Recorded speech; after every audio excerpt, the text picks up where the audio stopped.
Our rational brains have totally got this whole parenting thing figured out. But there's another part of us that doesn't, and it competes and it drives us nuts. Let's dig into why so that you can find some freedom.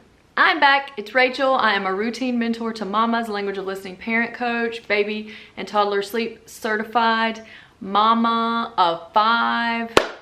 That's about it. Let's get going. So our rational thoughts are typically pretty on point, right? What we think with our noggin makes a lot of sense. You know, we need to have a mostly organized home. Our kids need to really mostly mind us. Things need to go mostly peaceful. We know they need to help out a little or, you know, they need to not have an overscheduled life or to get enough sleep or to not have too much screen time, etc., etc. We know these things in our head.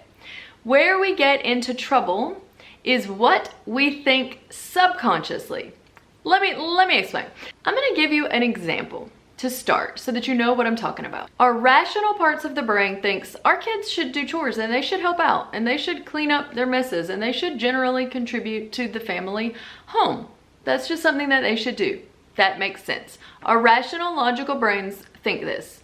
What happens when we get into a situation with a child who's like, I'm not going to help. I don't want to do that. I don't want to, you know, they're refusing. They're trying to get out of it. They're just always leaving huge messes. Don't care. Don't respect the house. They just think that what is it? Our fairy, the nighttime fairy comes out and cleans while they're sleeping, right? So when this happens and they resist, what often crops up is these feelings underneath. And what are those feelings that we have say? That feeling, that niggle down deep, it's like, I should probably just do this. I should do everything for my kids. I'm their mom. Like, I should really be servant-hearted and do all of that for them. I shouldn't make them do this. The reason they're resisting is because they just, you know, I'm putting too much on them. It's too heavy. They shouldn't need to do this. They're just kids. They shouldn't have to clean up that entire pile of sand that they put on the floor when they dumped out all their shoes. They shouldn't have to do that. They're just children. So now what do we have? We have our logical thoughts, and then we have our subconscious thoughts, and they do not agree. The top says, it ain't no big deal, they just need to clean up. And the bottom says, I should do everything for them. So what do we have? We have a disconnect. I think in psychology jargon, they call this cognitive dissonance. But essentially, you're having two competing thoughts and feelings that don't go together, and it's making you stressed. So what is the result of this? In this situation, the result of this is that you feel mean, you feel guilty, you feel like you're burdening your kids. So you don't have confidence. You're not able to say like, what the craziness? Just get over here, clean up. It ain't no big thing. You can't just be lighthearted and make them do it because you don't feel deep down. You feel maybe you should do it. You're not in agreement. Your head ain't in agreement with your subconscious or your heart or your trauma parts or whatever. You ain't in agreement. So this is one rational thought we can have. Your child, maybe they're overtired, maybe they had a bad day, they came home in the afternoon from school and they're having like these afternoon meltdowns and you're like, I was just waiting all day to be Susie Homemaker and welcoming you with a kiss and you acting like this? Okay. So your rational part of the brain thinks, sometimes I don't need to discipline or have a consequence. Sometimes they're just tired or they just need a snack or they just need to calm down. And I can just help them do that. I don't need to do anything, right? That's our logical part of the brain. And then a subconscious part of the brain rises up and is like, no, you have to do something. You have to do a punishment. You need to make a consequence. They need to go run 9 laps around the house or do 17 push-ups or write on a piece of paper, I will not be mean 40 times. Our subconscious is like, I have to punish, otherwise they won't turn out okay. If deep down, this part of you that's like, they're not gonna turn out okay if I don't punish.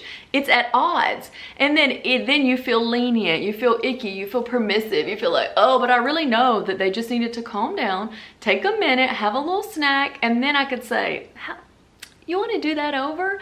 And 9 times out of 10, 10 times out of 10, they'll be like, I'm sorry, I was just overcome. And then we can talk about blah, blah, blah, blah, blah, okay? And then the flip side of this is another one. This is you thinking in your head rationally, I really need to do something about this persistent, ongoing negative behavior that's gonna be bad for them in life. It's already bad for the rest of us, and I know it shouldn't go on. I know that I should do something about this. I know that I should.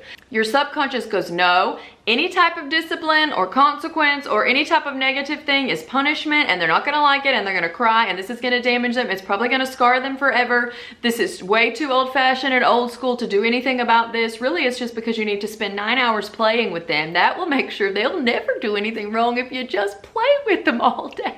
This is a good one.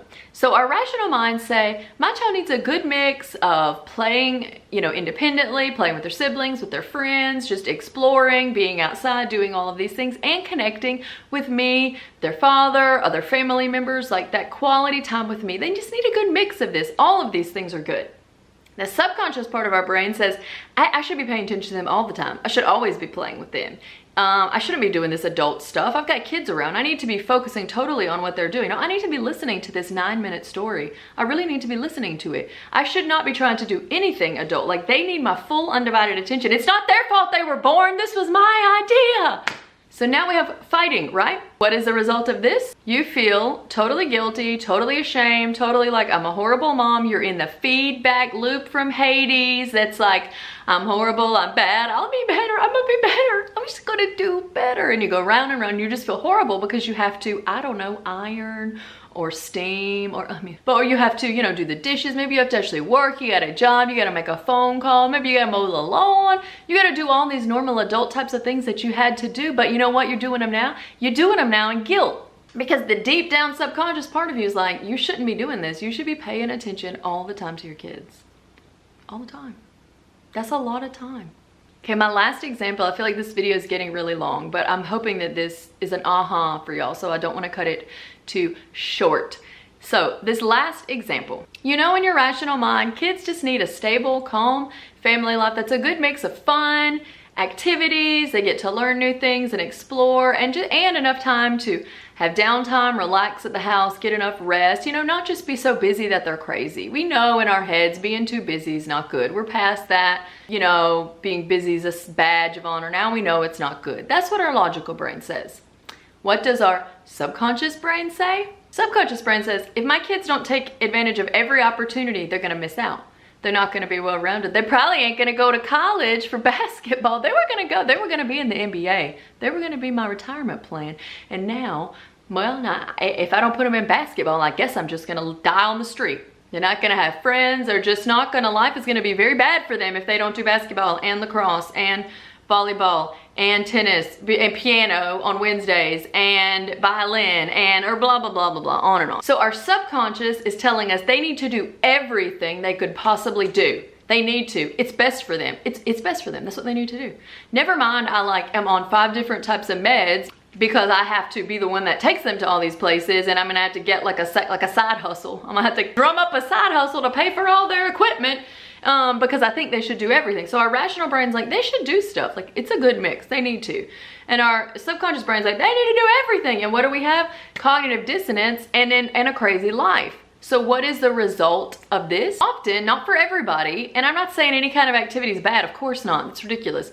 But the result of this can be the kids are overscheduled to the max in a way that is not going to be beneficial for them lifelong, or for the family, or for you. And some kids are so overscheduled, they have such little family time. Like, it's a book about how our kids the way modern life is they spend so much more time with their peers and so little time with us. We've essentially fobbed off all of our parental influence on a bunch of other kids with undeveloped brains their own age in all of these activities and things, instead of appreciating the limited family time that we have. This is what I have been doing to get through this and bring it together. One, I've just been this boring, but I've just been sitting and thinking. So weird. But even if it's just a few minutes, like 5 minutes, thinking about the issue that's going on. What is this? What am I actually feeling? Like, what am I scared of here? Like, why am I scared to make my kids upset if I tell them to do something reasonable? Why? I can actually unearth that subconscious thought. And once you unearth some of these, you're like, oh, that's silly. Like, when you unearth the subconscious thought, I actually should be paying attention to my kids all day long, every day. When you think about that, you're like, that's dumb. Like, that's impossible. It's like not possible unless you like employ a multitude of people to do all of the things that are actually your responsibility so that you can, it's not possible. So once you can unearth that thought, you can be like, oh. And then you can remind yourself if it crops up, no. Well, really what it is deep down, that thought is leading you to is, I want to pay attention to them because I love them. Be aware of what you're feeling. This is a big one. If you start to notice when you're trying to say something to the kids or do something with the kids, or you're thinking about a situation with the kids and you just feel that icky, heavy, guilty, shameful, this is the perfect time to be like, what am I feeling? Why do I feel like this? Where did this come from? And if you dig a little bit, then you can usually come down to what you're thinking deep down. And then once what you're thinking up head, once you can kind of combine them, or once you can sort of take that feeling you have deep down and bring it into the light and sort of spin it around. So a lot of those feelings, thoughts we have came from things that are just not true, and we can sort of put them aside.